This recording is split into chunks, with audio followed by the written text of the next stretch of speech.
भाई बहन, आज के अध्ययन खातिर हमने के पढ़ल जाई इफिसियो 4 अध्याय 4 पद से लेके 7 पद के। तो एकरा बारे में रुआ ज्यादा से ज्यादा जानकारी खातिर रुआ हमारा संगे अपन पवित्र शास्त्र बाइबल निकाल लेनी। हाँ, तो ओमे देखी इफिसियो के पत्री 4 अध्याय 4 पद से लेके 7 पद में एह तरी से लिखल बा। सुनी, हम रउआ खातिर ही पढ़ रहल बानी।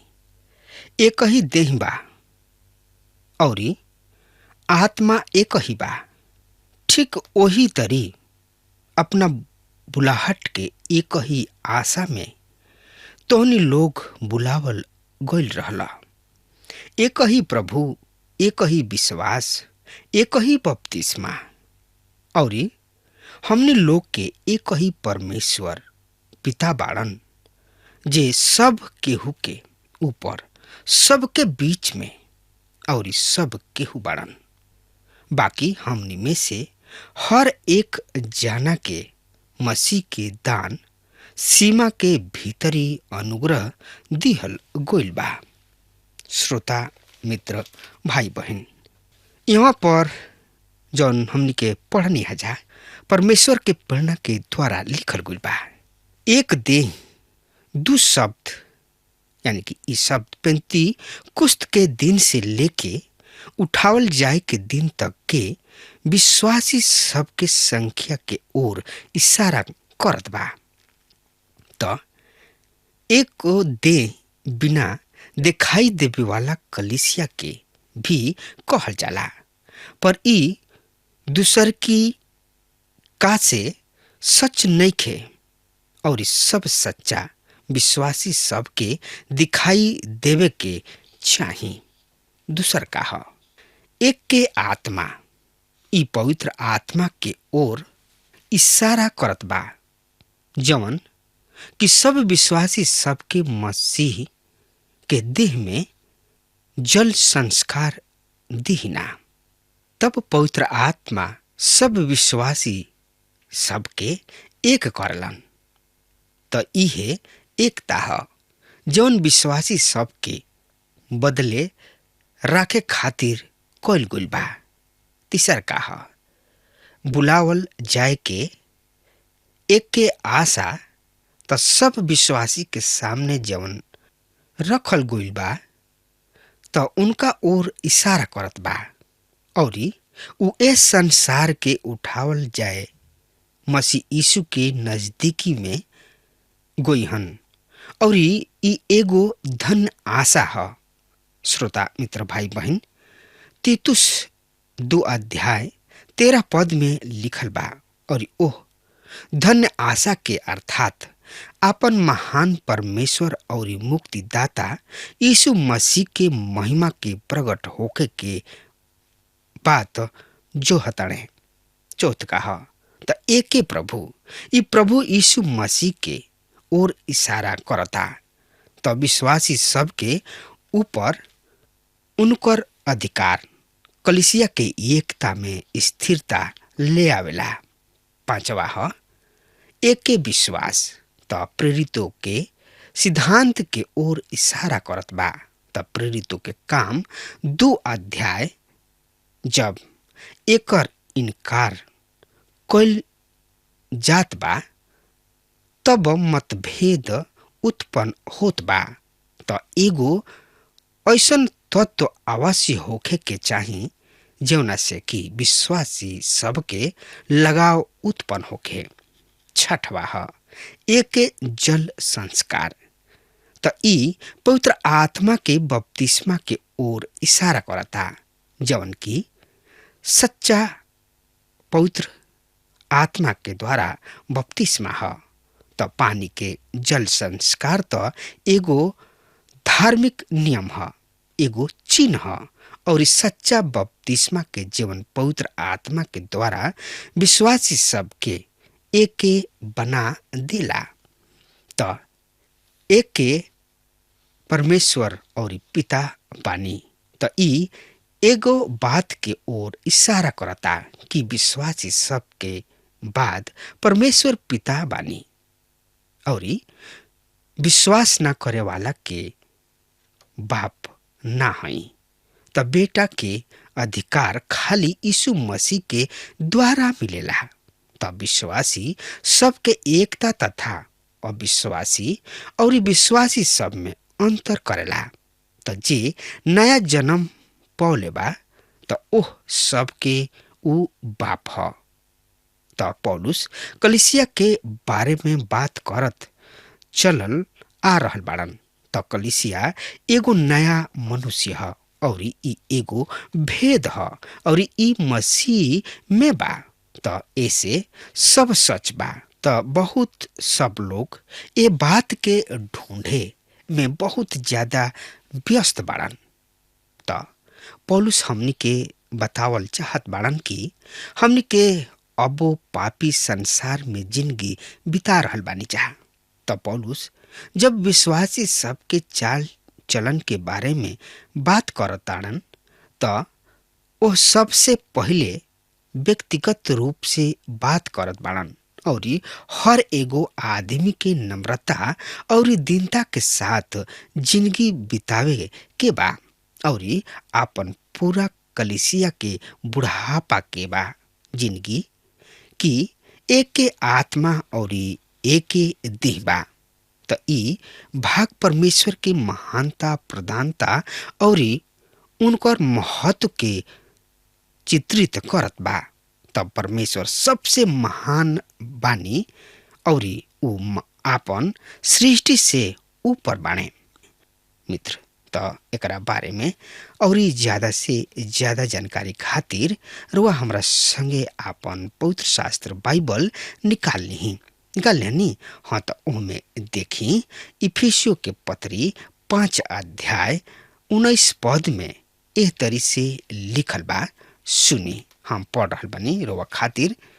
और आपस में भजन स्तुति गान और आत्मा के गीत गावल कर जा और अपना अपना मन में प्रभु के सामने गाना गावत रह जा और कीर्तन करत रह जा। श्रोता मित्र भाई बहन ई अद्भुत बात बा कि हमनी के प्रभु यीशु मसीह के भजन कीर्तन करत रही जा।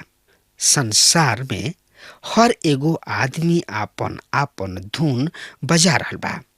शमौन पतरस के पानी पर चलल त हम बहुत भयानक लहर के देख रहल बानी। श्रोता मित्र भाई बहन कलिसिया के नया आदमी के जैसे चले के बा त कलिसिया के गवाही होखे के बा और अपना जिंदगी के संसार में प्रकट करे के बा। अक्सर कलिसिया में भी रुकावट आवेला और इहो महत्वपूर्ण बा। त हम उस समय के बारे में सोचत बानी जब हम कुछ कलिसिया के सदस्य के घर पर गइनी त ऊ अपना आप के ऐसन दिखावत रहन कि ऊ सच में कतना पवित्र और धर्मी हवे। और जब हम खाए के मेज पर बैठ गइनी त ऊ चाहत रहन कि हम परमेश्वर के धन्यवाद करी। तो उनकर एगो छोट लड़का बैठल रहन। जब हमनी के खाना खा चुकनी जा तब ई लड़का अपन माई के ओर मुड़लन और कहलन कि ई आदमी का कइलन हा। त एकरा से साफ हो गइल कि ऊ खाए से पहले कबो परमेश्वर के धन्यवाद ना कइले रहन और ओ छोट लड़का के ना मालूम रहे ऊ का कर रहल बाड़न।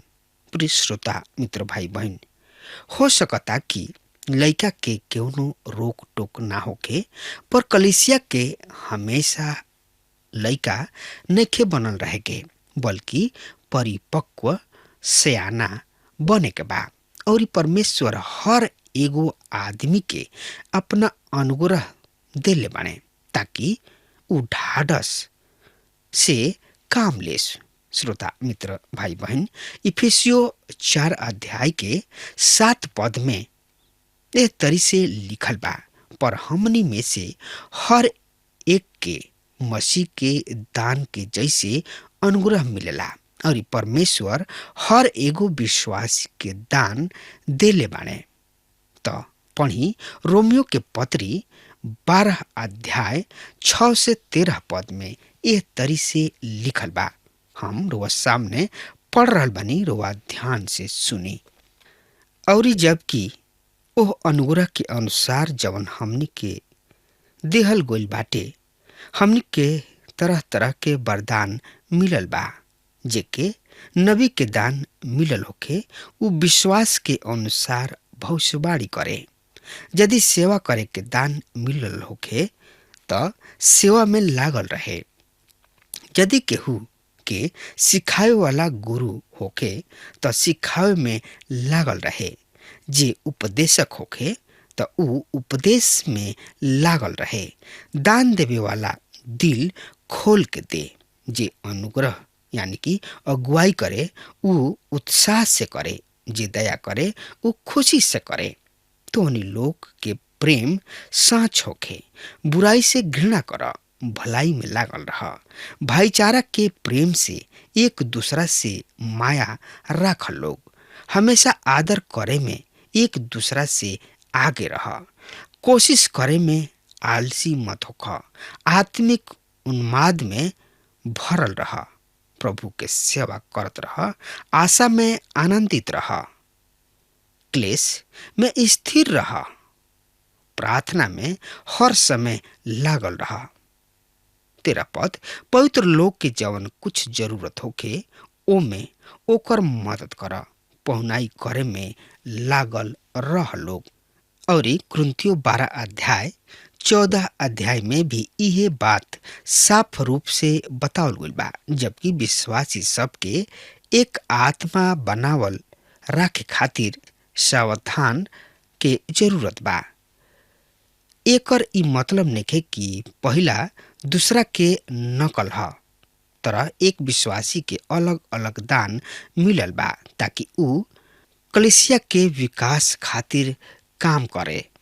पौलुस कहताणे, सबके लाभ पहुंचावे खातिर हर एगो के आत्मा के प्रकाश दिहल जाता और ई कलीसिया के लाभ खातिर भक्ति आत्मा भरेला।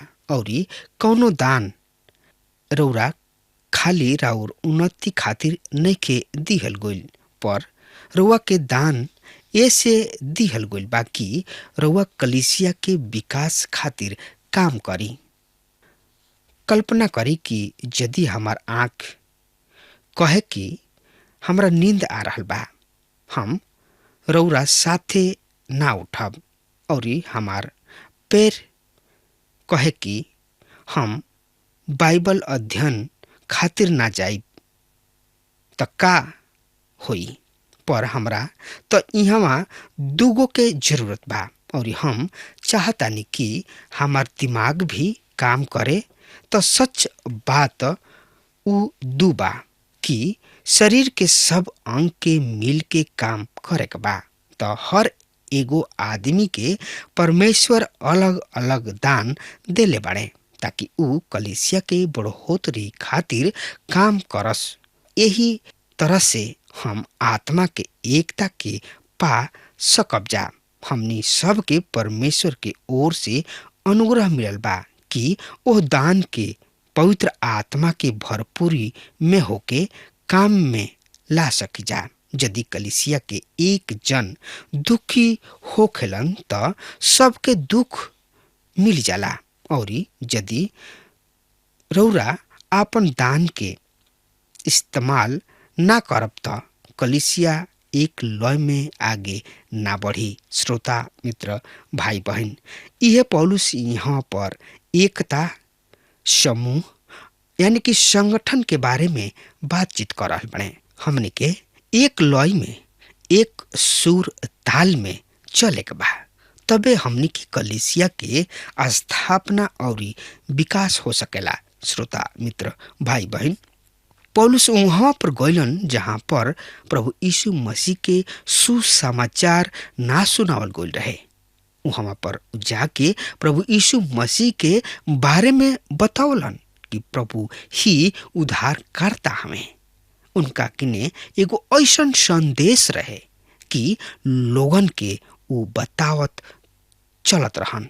उनका मन में यह लालसा हरदम बनल रहे कि केहू उनका आगे आई, केहू कहीं जात रहन त उ सबके सुसमाचार के प्रचार करत रहन। काहे कि उनकर आत्मा में इहे आग्रह है कि हम कैसे प्रभु के नाम के ऊंचा उठाई, प्रभु यीशु मसीह के नाम के कैसे प्रचार करी। श्रोता मित्र भाई बहन, प्रभु यीशु मसीह के नाम में बहुत सामर्थ बा।